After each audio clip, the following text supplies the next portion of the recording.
By the time my mother-in-law handed me the smaller paring knife, I knew I was being tested. The bigger knife went to Aunt Dee. The middle one went to Aunt Renee. Mine had a chipped wooden handle.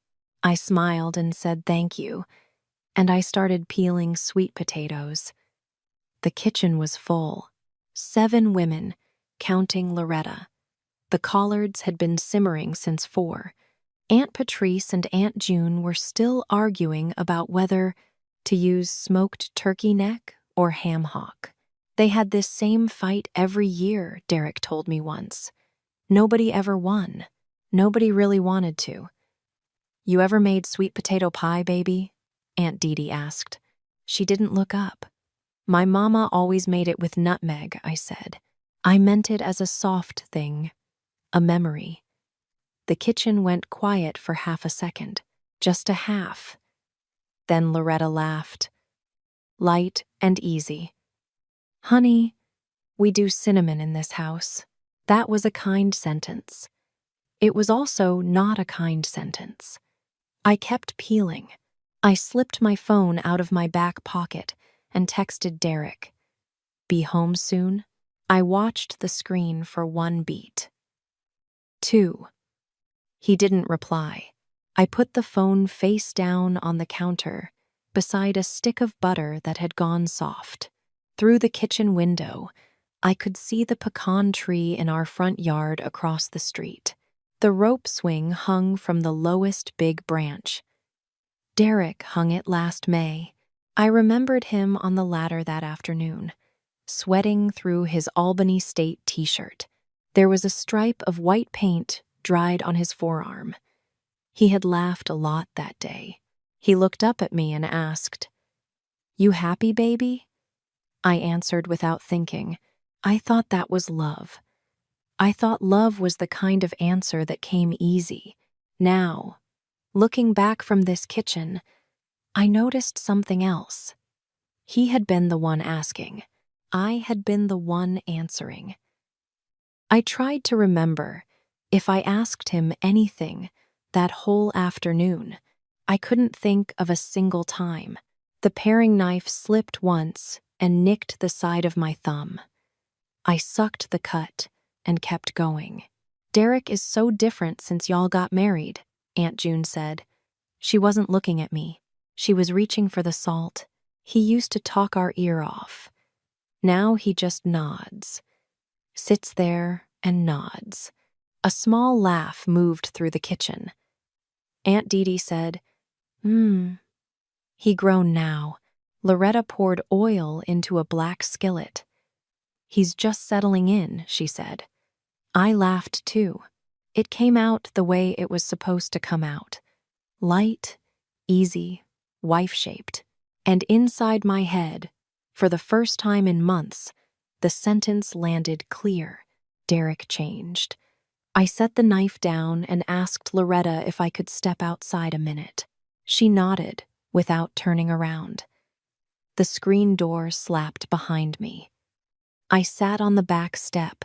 The November air in Augusta wasn't cold, just damp, heavy on the skin. The neighbor's dog kept barking at nothing. From the kitchen behind me, I could hear someone, Aunt Patrice maybe, saying, "Cinnamon, nutmeg, who cares, child? The man is gone. Eat the pie." I thought about Demarius, my 7th grader. His daddy came home from Phillips State Prison 3 months ago. We had a session that morning before I drove to Loretta's. Demarius said, "My dad's a different guy now, Miss Booker. Mama say he ain't, but he is." I wrote it down in his file. I wrote, "Student exhibits hopeful reframing. Possible defense mechanism." I wrote it in blue Bic pen, the kind the district orders in pallet quantities, the kind that always streaks a little if you press too hard. I nodded when I wrote that, like I knew. A pecan dropped from the tree across the street and hit the tin roof of Loretta's storage shed. Tin. Like a tiny period. I sat there 1 more minute. Then I stood up and went back inside. 2 hours later, I drove home alone. Derek finally answered. Long day. Heater out at the Riverwatch unit. Eat without me. I parked in the gravel patch beside our shotgun house on Watkins Street. The porch light was off. I almost didn't see him at first. The swing under the pecan tree moved a little, and then I saw the shape of his shoulders. He was sitting on the swing in the dark, not pushing off, just sitting. Derek? He didn't answer right away. The chain on the swing made a small sound, creak, off rhythm, one link catching. Susie, he said. His voice was even. We need to talk about your apartment.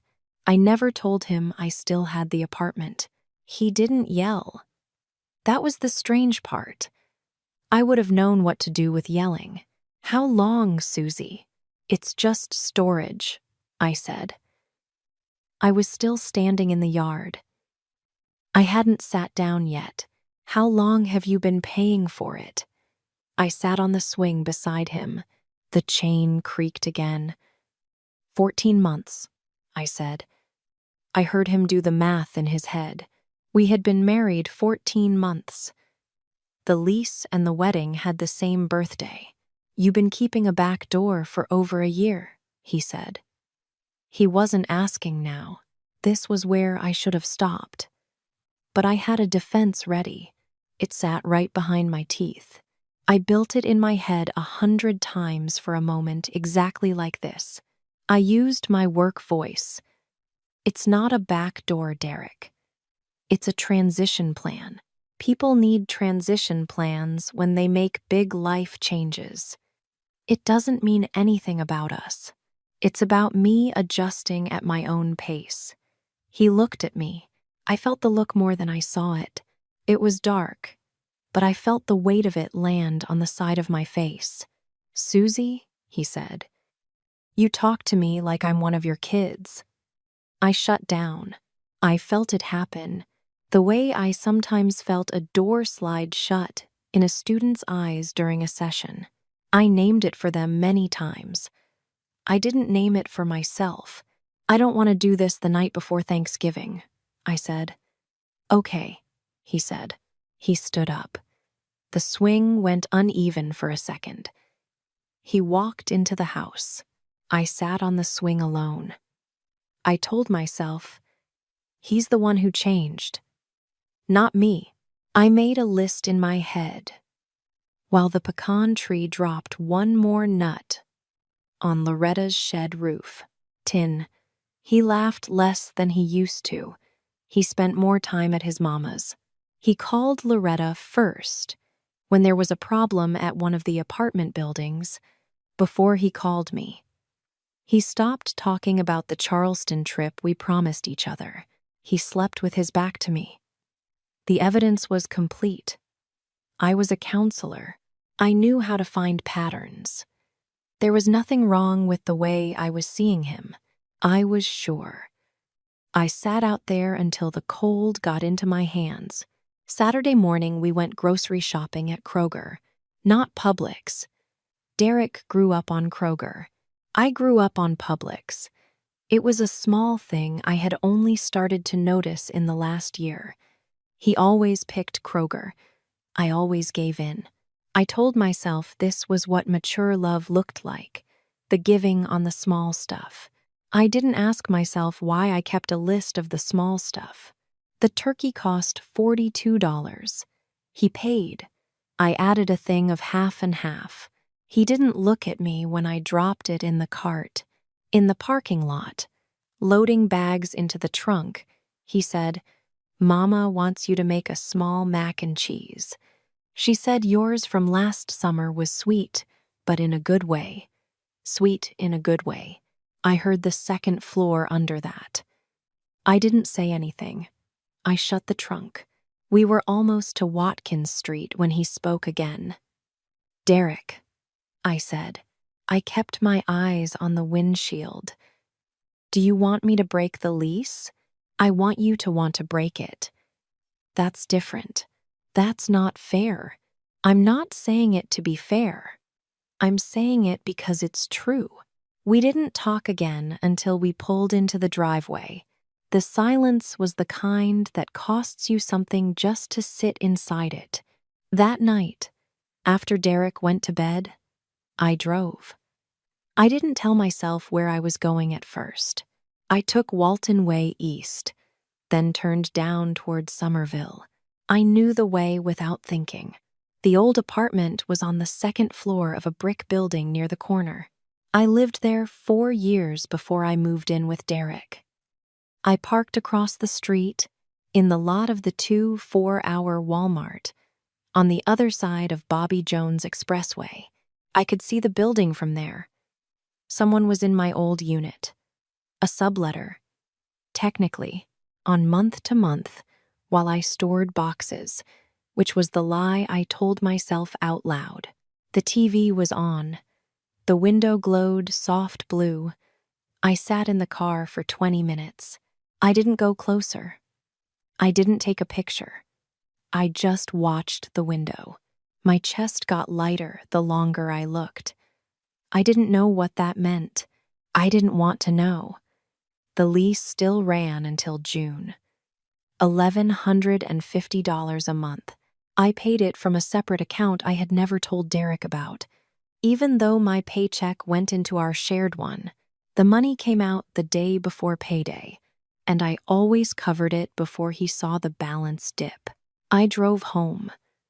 I parked. I sat in the driveway with the engine off and the heater clicking down.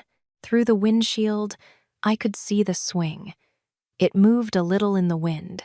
The chain creaked, even though no one was sitting on it. I went inside. I lay on my side of the bed. I did not touch his back. Monday morning, Pine Ridge Middle School smelled like floor cleaner and microwaved breakfast pizzas. I unlocked my office at 7:40. The fluorescent light in the corner had been buzzing since September. The work order was still open in the district system. I had given up checking. Demarius came in before the bell. He had his hoodie up. His Atlanta Falcons jersey was the one he wore most weeks now, the one his daddy brought home as a coming back gift. He sat down across from me without being told. The blue Bic pen was lying sideways on his file. I picked it up. "How was your weekend?" He pulled his hood tighter. "Daddy went somewhere Saturday. Didn't come back till Sunday morning. Mama don't know where. He won't tell her. How does that feel?" He shrugged in that 12-year-old way that meant, "I don't have words, and I want you to give me some," Mama said. He back to his old ways. "Demarius, don't get your hopes up." He looked at me. He looked tired in a way I knew. "But Miss Booker, my mama don't see him no more. She see who he was." He changed. I opened my mouth. The counselor's sentence came out before I thought about it. It came out the way breathing comes out. Automatic. It's hard when the people who love us don't update their picture of us. Demarius laughed, just a little. The kind of small laugh kids do when something hits. "Yeah," he said. "Like a old yearbook picture." I wrote it down. Like an old yearbook picture. My handwriting wobbled on the second word. I didn't notice for a few seconds. The pen moved with a small shake in my hand, and I kept going because I always kept going. The bell rang. He stood up, pulled his backpack onto one shoulder, said, "See you Wednesday, Miss Booker," and was gone. I closed the office door behind him.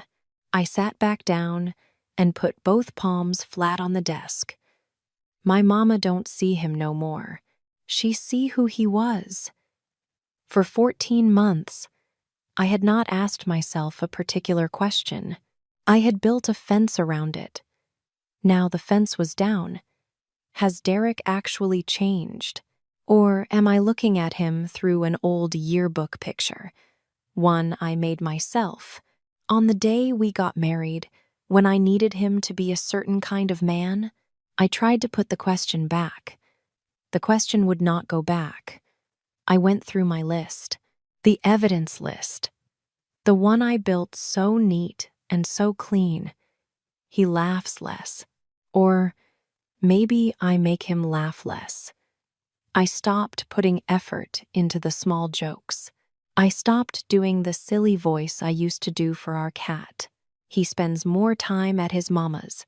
Or maybe I never once said, "Hey, let's go out. Let's get a pie at Sconyers. Let's drive to Lake Olmsted." I stayed in. He filled the space I had emptied. He stopped talking about Charleston. I changed the subject both times. The first time I said, "It's so hot down there in August, baby. Let's wait."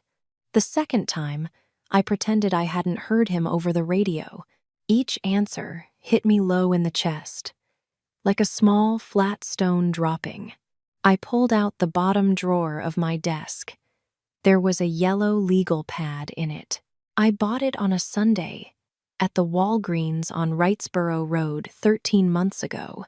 The front page said, "Notes on M." The handwriting was careful, even deliberate. I started taking notes on my husband in month 2 of marriage. I read it. Subject shows increasing withdrawal during shared meals. Subject avoids eye contact when discussing finances.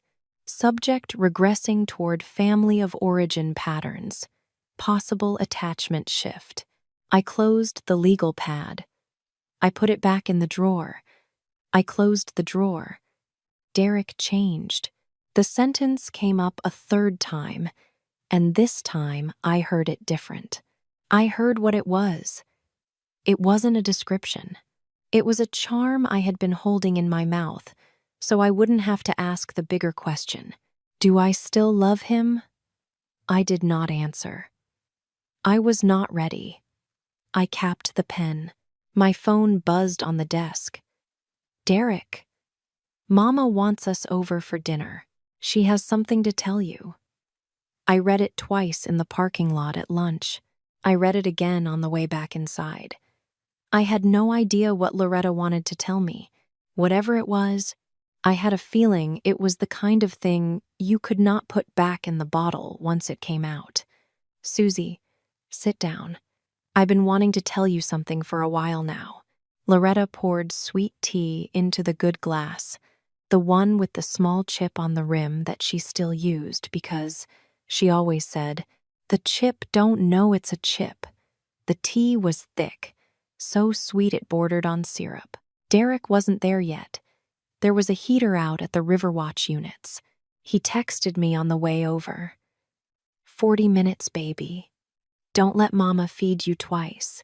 It would have been a kind text 2 days ago. Loretta sat across from me at her kitchen table. The overhead light was yellow, not white.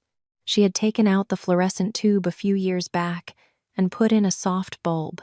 "The white light makes everyone look guilty," she'd said. I had forgotten she had said it. It came back to me now, watching her hands fold flat in front of her tea. "Derek was engaged before," she said. "Did he tell you?" No, my voice didn't sound like mine. I figured he didn't. She told me about a young woman named Charisse. 10 years ago, Derek was 30. Charisse was younger than him by a few years and didn't want Augusta anymore. She wanted Atlanta. Derek said yes. He packed boxes. He gave up the lease on his place on Druid Park. Then Charisse called him the day before the move and said she couldn't leave her mama after all. Said she was sorry. He didn't fight her on it, Loretta said. He just came home. Came right back to this kitchen. Sat in that same chair you sitting in. Didn't cry. Didn't yell. He ain't said her name out loud in 10 years. Not to me. Not to nobody. Until the night before he married you. He told me then. just so somebody knew. He didn't want to start his second life with a secret. She looked at me steady. Her eyes were tired, but not soft. Not hard either. Just there. He'd been keeping an apartment in his head for 10 years, baby. He know what it looked like to keep one. He saw yours from a mile away. I could not breathe right. Loretta, I said.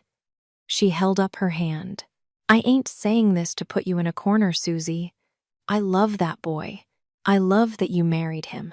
I've been watching the both of y'all shrink for 14 months, and somebody got to say something, so I'm saying it. A car pulled into the driveway. Derek. Loretta stood up and picked up her tea. She walked into the living room and turned on the TV. Steve Harvey was hosting Family Feud. Loretta sat down with her back to the kitchen, pretending not to listen. Derek came in through the back door. His hands were dirty from the heater. He stopped when he saw my face. You should have told me about Charisse, I said. You should have told me about the apartment. Those aren't the same thing. He looked at me. He set his keys on the counter. They're closer than you think. I sat down.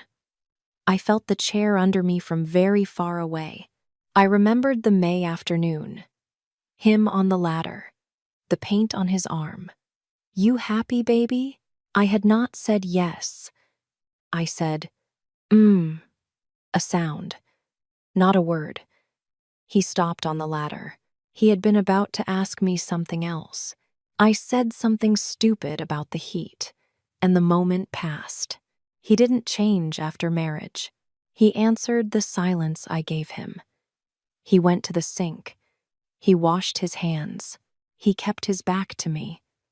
The yellow light made the back of his neck the color of weak tea.